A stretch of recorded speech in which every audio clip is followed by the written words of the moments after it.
guys, good morning. Assalamualaikum warahmatullahi wabarakatuh. Di sini saya dari kelompok terakhir dengan kedua rekan saya, Anis dan Dian. Sebelumnya perkenalkan, saya Aulia Nur Fitria. Kami akan mempresentasikan mengenai phrasal verb. Oke, yang pertama pengertian dari phrasal verb sendiri adalah kombinasi antara verb standar seperti go, make, take dengan satu atau dua partikel. Jadi gabungan antara verb dan frasa yang akan menghasilkan makna baru. Contohnya adalah turn down or pick up. Turn itu kan bisa diartikan belok, down itu bisa diartikan turun, tapi kalau digabungkan itu bisa menjadi artinya mengecilkan, seperti itu. Yang pertama yang sederhana ini juga dengan with noun. Rumusnya ada verb plus preposition atau adverb plus noun, atau verb plus noun plus preposition or adverb. Contohnya turn down, ini turn down merupakan phrasal verb. The TV merupakan nounnya. Contoh yang kedua, turn the TV down, atau bisa menjadi itu ya kalimatnya. Contoh selanjutnya, pick up your things, bisa juga pick your things up. Kita bisa memperhatikan rumusnya, jadi sesuai rumusnya. Yang kedua, with pronoun. Contohnya turn it down, bukan turn down it. Pick them up, bukan pick up them. Contoh dalam kalimat, misalnya kita meminta ya, please turn down the music. Tolong pelankan atau turunkan volume musiknya. Jawabannya okay, I will turn it down. Tuh, bukan please turn the music down ya. Contoh requestnya lagi, pick up your clothes. Karena di sini clothes baju-bajunya itu banyak, jadinya menggunakan S, dan jawabannya menjadi alright, I will pick them up. Jadi aku akan mengambil baju-baju tersebut. Baju-bajunya menjadi them.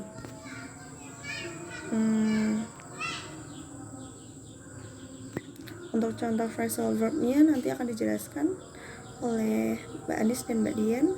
Contoh phrasal verb pertama, put off, dengan kalimat you can put off your shoes here, yang artinya kamu dapat melepas sepatumu di sini. Yang kedua, get into, dengan kalimat he will get into trouble if you drink alcohol, artinya dia akan mendapatkan masalah jika dia minum alkohol. Yang ketiga, close down, the man has decided to close his business down, artinya pria itu telah menutup usahanya selamanya. Namun, ada beberapa phrasal verb yang memiliki lebih dari satu makna, entah menjadi idiom atau makna sebenarnya. Perbedaannya, contoh dari literal atau sebenarnya, makna sebenarnya, he put too much milk in my coffee, artinya dia menaruh terlalu banyak susu di kopiku.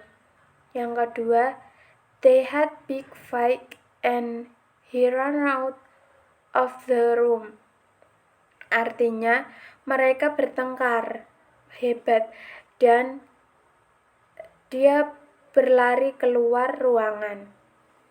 Yang kedua yaitu idiom, my boss expect me to put in at least 10 hours a day. Bosku menyuruhku bekerja 10 jam sehari. 2. Oh no, we have run out of chocolate. Oh tidak, kami kehabisan coklat. Nah, di sini ada tips untuk mengetahui arti dari komponen penyusunan atau kata. 1. Mempelajari makna kata baik idiom maupun makna sebenarnya. 2. Menghafal phrasal verb. 3. Banyak berlatih kata yang sama dengan pertanyaan yang berbeda. Selanjutnya akan dijelaskan oleh Dian. Terima kasih. Assalamualaikum teman-teman. Di sini saya akan melanjutkan materi mengenai phrasal verbs yang sebelumnya sudah dijelaskan oleh rekan-rekan saya sebelumnya. Saya akan menjelaskan mengenai tipe-tipe phrasal verbs atau tipe-tipikal pengklasifikasiannya menurut objek, keberadaan objek, dan juga tipikal dari phrasal verbs itu sendiri. Ketika kita berbicara mengenai kata kerja atau verbs, itu pasti kan ada di belakangnya identik adakah objek atau tidak. Itu menentukan intransitif atau intransitif kelompok verb tersebut. Nah, kalau kita masuk ke phrasal verbs, karena verbsnya itu terdiri dari 2 kata atau lebih, itu objeknya bisa ada di belakang, bisa ada di tengah, diselip-selipin, atau bisa di mana aja kan kita nggak tahu. Nah, untuk itu pembagiannya sedikit berbeda. Ketika verbs biasa itu ada transitif dan intransitif, kalau phrasal verbs itu ada 4 tipe. Apa aja itu? Yaitu ada no object, inseparable, separable, dan juga three words phrasal verbs. Di slide itu udah ada contohnya ya.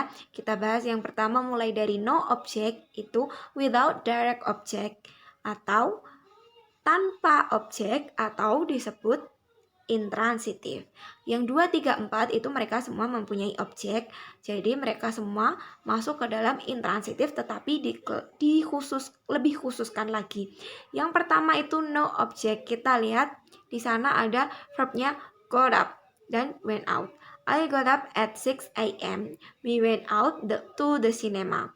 Got up dan went out-nya kan jadi phrasal verbs. Tapi yang di dalam kurung at 6 a.m. dan juga to the cinema itu jangan salah, itu mereka bukan objek, melainkan mereka adalah kata keterangan tempat dan juga keterangan waktu, adverb, bukan objek. Jadi kalau misalnya kita bahasa Indonesia kan, aku bangun pada pukul 6 pagi. Itu kan aku bangun itu kan sudah menjadi suatu kalimat ditambah dengan kata keterangan pukul berapa? Pukul 6 pagi, seperti itu. Kemudian kita lanjut ke yang 2 dan 3 itu separable dan inseparable. 2 dan 3 ini kita berbicara mengenai ketika phrasal verbs, maksudnya kan 2 kata, apakah mereka bisa dipisah atau tidak? Apakah mereka harus beriringan atau tidak? Apakah objeknya itu boleh diselipin di tengah atau tidak? Ketika tidak boleh, itu menjadi inseparable alias object after the phrasal verb. Objeknya ada di belakang dan phrasal verbsnya itu tidak terpisah atau beriringan. Contohnya itu kan ada phrasal verbsnya take after. Take after itu habis take ya after, nggak take my dad after atau take him after, gitu enggak, tapi berurutan. I take after my dad. Habis take after objek, habis phrasal verbs objek, gitu. Itu namanya inseparable karena